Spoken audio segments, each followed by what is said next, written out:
Scene start होता है उसी कैनियन से जहां जीयू और टोमाहॉक स्नेक आमने सामने थे। एक पेड़ का सबसे बड़ा दुश्मन एक्स मतलब कुल्हाड़ी होता है और इस टोमाहॉक स्नेक के सर और पूंछ पे एक्स जैसे ब्लेड लगे हुए थे। उसी ब्लेड्स को यूज करके टोमाहॉक स्नेक्स ट्रीज को इजीली चॉप कर सकता था और वो करता भी है। टोमाहॉक स्नेक के एक ही अटैक से जीयू के 26 ब्रांचेस टूट जाते हैं। स्नेक उन कटे हुए ब्रांचेस को खा के जीयू के स्पिरिचुअल एनर्जी को टेस्ट कर लेता है। जीयू टोमाहॉक स्नेक के लिए स्पिरिचुअल एनर्जी से भरा हुआ एक प्रीमियम पैकेज था।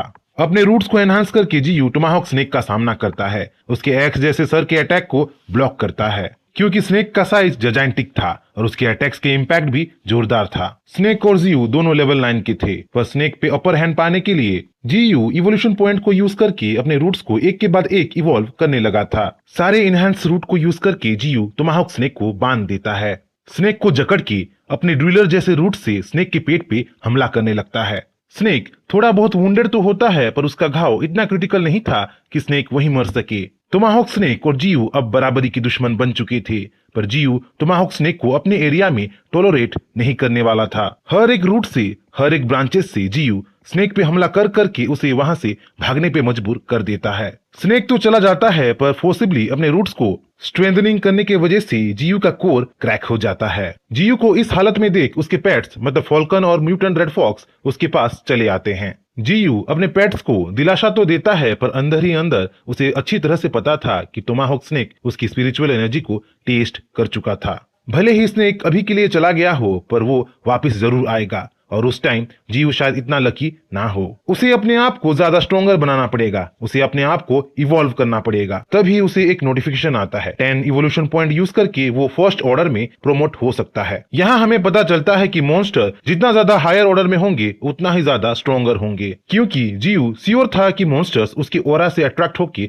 उसके एरिया में जरूर आएंगे, तो अपने आप को और ज्यादा स्ट्रॉन्गर बनाने के लिए वो अपने आप को प्रोमोट कर देता है। जीयू के फर्स्ट ऑर्डर में पहुंचते ही उसका ब्रोकन कोर हो जाता है, उसके टूटे फूटे ब्रांचेस भी उग जाते हैं, वो इवॉल्व हो जाता है। सिर्फ वही नहीं, उसके साथ उसके मॉन्स्टर्स भी इवॉल्व हो जाते हैं। जहां उसके 8 पेरिग्रिंज फॉल्कन अब म्यूटेंट पेरिग्रिंज फॉल्कन में इवॉल्व हो चुके थे, वहीं लेवल 4 का म्यूटेंट रेड फॉक्स लेवल 7 में पहुंच चुका था। रेड फॉक्स से अब अलग ही एनर्जी इमिट हो रहा था। जीयू अपने फॉल्कन्स को पूरे एरिया में टोमाहॉक स्नेक को ढूंढने में लगा देता है और बुलेट की स्पीड से फॉल्कन उस टोमाहॉक स्नेक की स्काउटिंग करने चारों तरफ उड़ जाते हैं। फर्स्ट ऑर्डर में पहुंच के उसे न्यू स्किल्स भी मिले थे। वो अपने स्किल्स को देखने के लिए स्टाटस विंडो खोलने ही वाला था कि उसे दूर से इंसानों की चीख सुनाई देती है। गौर से देखने पे पता चलता है कि 2 लड़कियों को कुछ मॉन्स्टर्स दौड़ा रहे थे। वो 2 लड़की वही थे जो कुछ टाइम पहले जीयू के पास आ चुके थे। ये सीन देख जीयू समझ जाता है कि ये सब उसकी वजह से हो रहा है। मॉन्स्टर्स उसके ओरा के वजह से उन लड़कियों को चेस कर रहे थे। मॉन्स्टर्स उसकी तरफ खींचे चले आ रहे थे। मॉन्स्टर्स को आते देख जीयू को और अपने एरिया को डिफेंड करने के लिए म्यूटेंट रेड फॉक्स और फॉल्कन्स मॉन्स्टर और लड़कियों के बीच कूद जाते हैं। दोनों तरफ से जंग छिड़ जाती है। जहाँ फॉल्कन्स अपने बुलेट जैसे स्पीड से मॉन्स्टर्स पे